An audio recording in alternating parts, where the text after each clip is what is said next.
Hello and welcome to the program. I am DEJI360.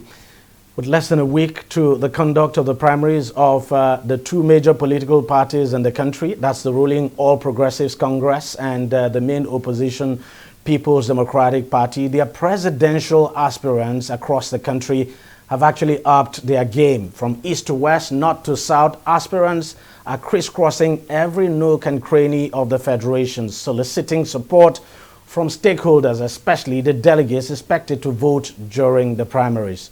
In the PDP, key aspirants like Nyesom Wike, Atiku Abubakar, Bukola Saraki, among others, have visited almost all the states in the country, selling their manifesto to delegates.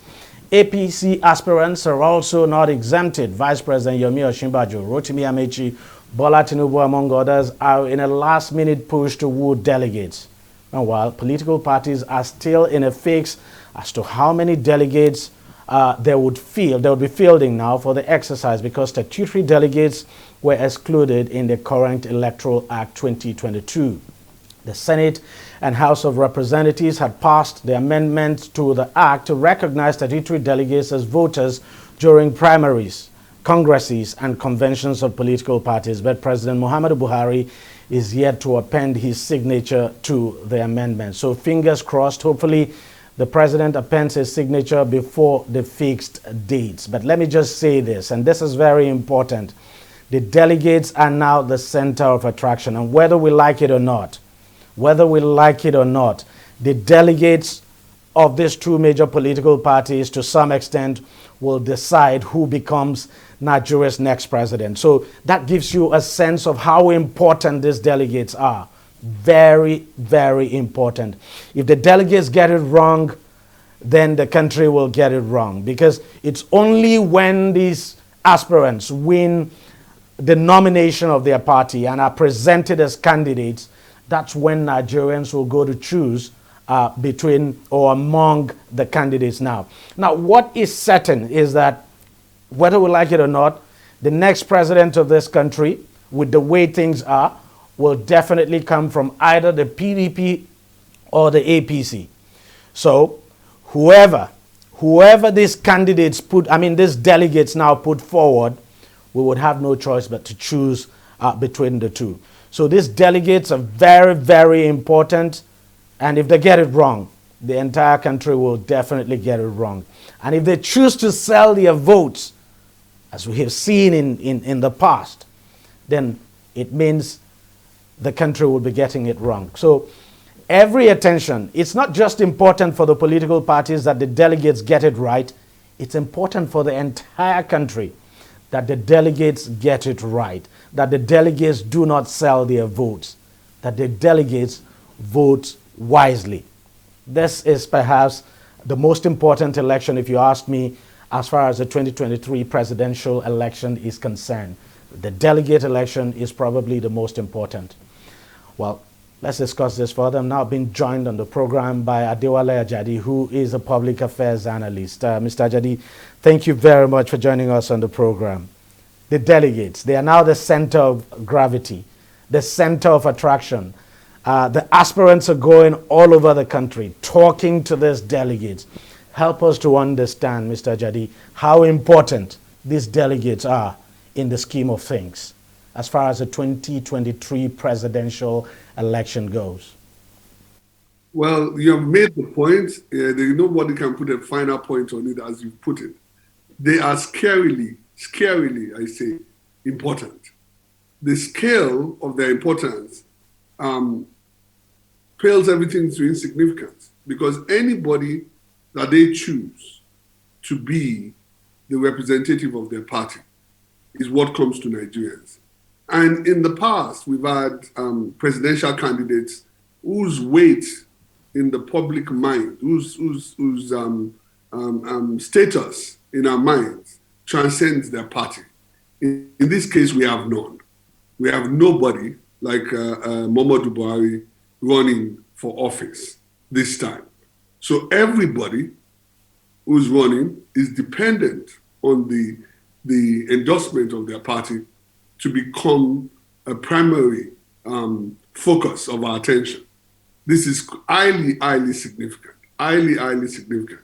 And, what is also special about this election that's coming is that it's an election that would determine the dominant party for if not the next 8 years.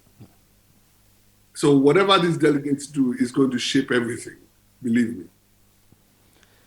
And you look at the number of the delegates. As we speak today, with Buhari not having signed the amended Electoral Act, I mean, the latest amendment now that would recognize statutory delegates. So the APC, it's actually 2,340 delegates who would be voting. That's if the president does not sign that amendment before the date of the primary.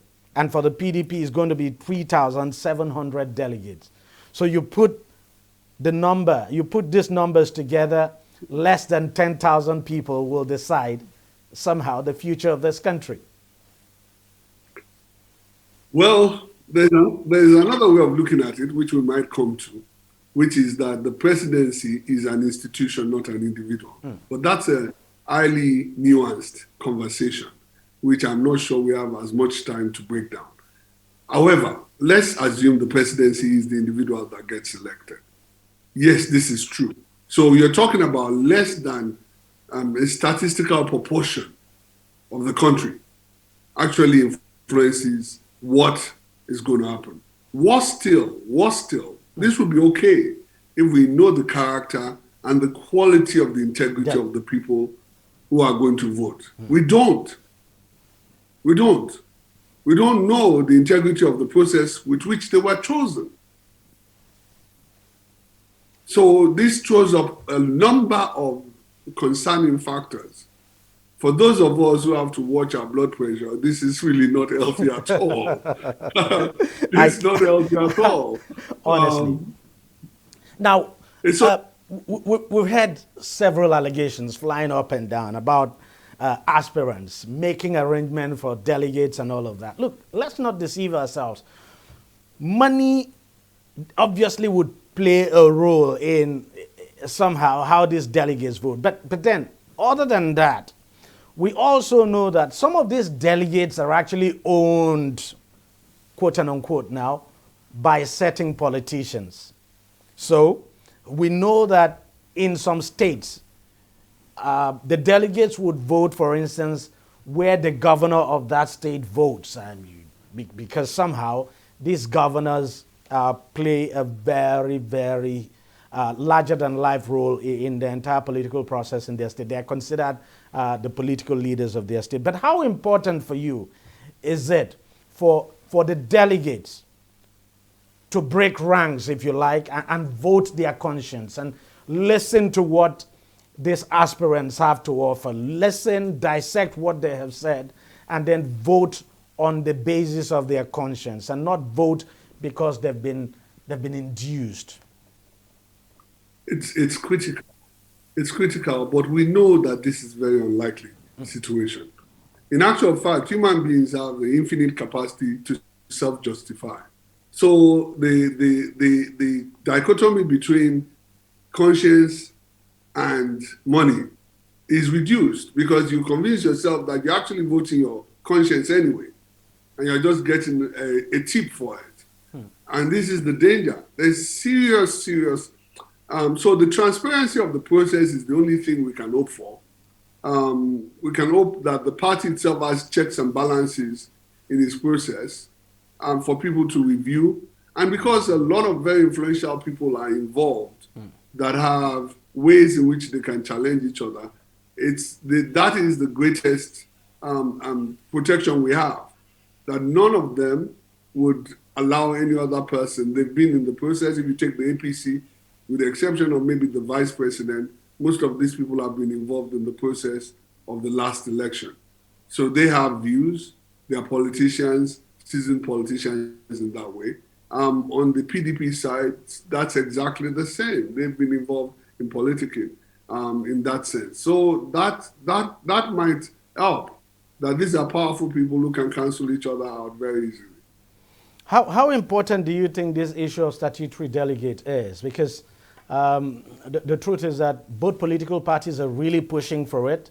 And the question is, how could they have forgotten? How that, that oversight is somewhat shocking, that they would have, that it would have escaped them to include the issue of statutory delegate now in the amendment, especially the first document that sends to the president.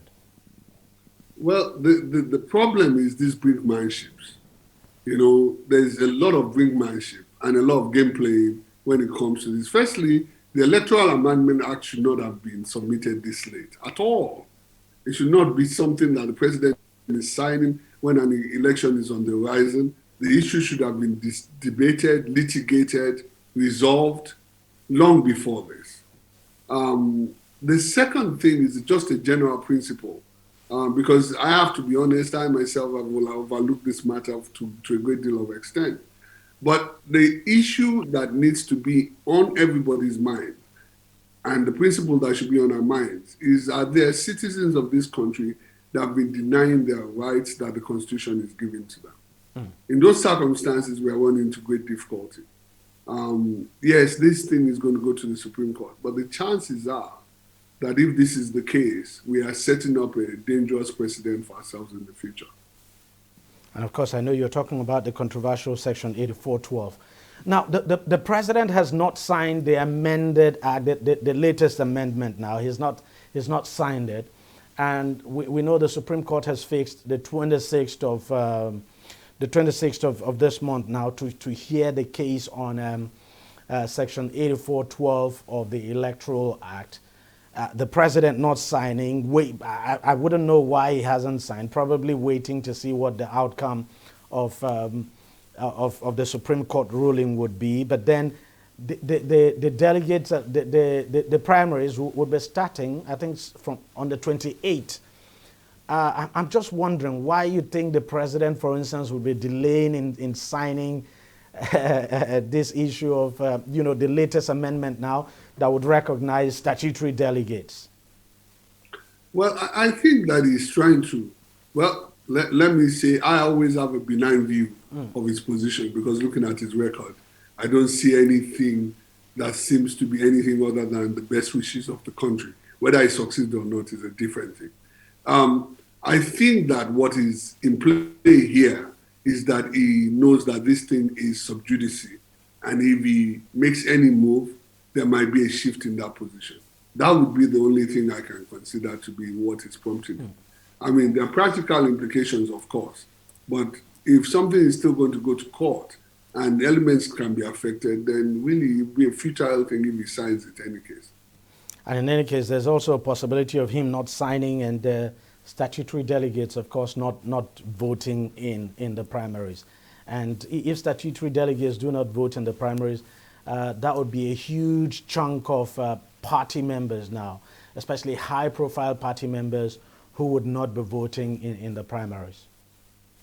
Well, that could be a double-edged sword, in the sense that for some aspirants, that's the best deal that they could get. The Nigerian political elite are, as we've seen from their cross-party, crossing the carpets regularly, are very fickle about principles. So them not voting might not be such a bad thing if you look at it from another angle. Well, we'll just wait and see how it goes. But of course, this delegate election, very, very important. Mr. Adewale Ajadi, thank you very much for joining us on the program and for sharing your thoughts with us. Thank you very much for inviting me. Thank you so very much. All right, we'll take a short break and we'll be right back. Stay with us.